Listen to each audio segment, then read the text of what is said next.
கடவுளைக் கண்டவர்கள். பெண் சித்தர் அம்மணி அம்மாள். சாதாரண குடும்பத்தில் பிறந்த பெண் சதா சர்வ காலமும் சிவனை நினைத்துக் கொண்டே இருந்ததால் அம்மணி அம்மாளுக்கு திருமணம் செய்து வைக்க மாமன் மகனை முடிவு செய்தார்கள். கல்யாணம் வேண்டாம் என்று அம்மணி அம்மாள் கோமுட்டி குளத்தில் போய் இறங்கிவிட்டார்கள். எவ்வளவு தேடியும் கிடைக்கவில்லை. 3ஆம் நாள் தாமாகவே சித்தி நிலையோடு மேலே வந்தார்கள். குளக்கரையில் உள்ள மண்ணெடுத்து மக்களிடம் கொடுக்கும்போது அவள் பொறியாக மாறியது. மக்கள் வியர்ந்தனர். இந்நிலையில் திருவண்ணாமலை கோயிலில் வடக்கு கோபுரம் அடித்தளம் போட்டும் கட்டப்படாமலே இருந்தது. சிவன் தன்னுடைய வடக்கு கோபுர வேலையை அம்மணி அம்மாவிடம் கொடுத்தார்.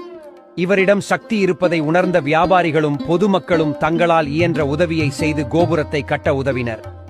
5-6 நிலைகள் கட்டி முடித்ததும் மறுபடியும் பணத்தட்டுப்பாடு. அம்மணி அம்மாள் மைசூர் மகாராஜாவிடம் சென்று உதவி கேட்கலாம் என்று சென்றார். அங்கே வாயில் காவலர் அம்மாவை வெளியேவே உட்கார வைத்து சில மணி நேரங்கள் காக்க வைத்தார். சித்தராக இருந்த காரணத்தினால் ஒரே நேரத்தில் 2-3 இடங்களில் தன்னை பிரகடனப்படுத்திக் கொள்ள முடியும் என்பதால் அந்த அம்மா உள்ளே மகாராஜாவிடம் சென்று சிவனுக்கு உதவி தேவை என்று பேசிக் கொண்டிருந்தார்.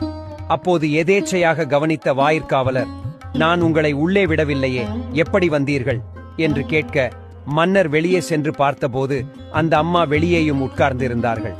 உடனே இறைவனுக்கு என்ன வேண்டும் என்று கேட்டு அனைத்து பொன்னும் பொருளும் கொடுத்து அனுப்பினார் மைசூர் மகாராஜா. 11 நிலைகளைக் கொண்ட கோபுரத்தில் 13 கலசம் வைத்து கிழக்கு கோபுரத்துக்கு இணையாக வடக்கு கோபுரம் இன்று உயர்ந்து நிற்கிறது.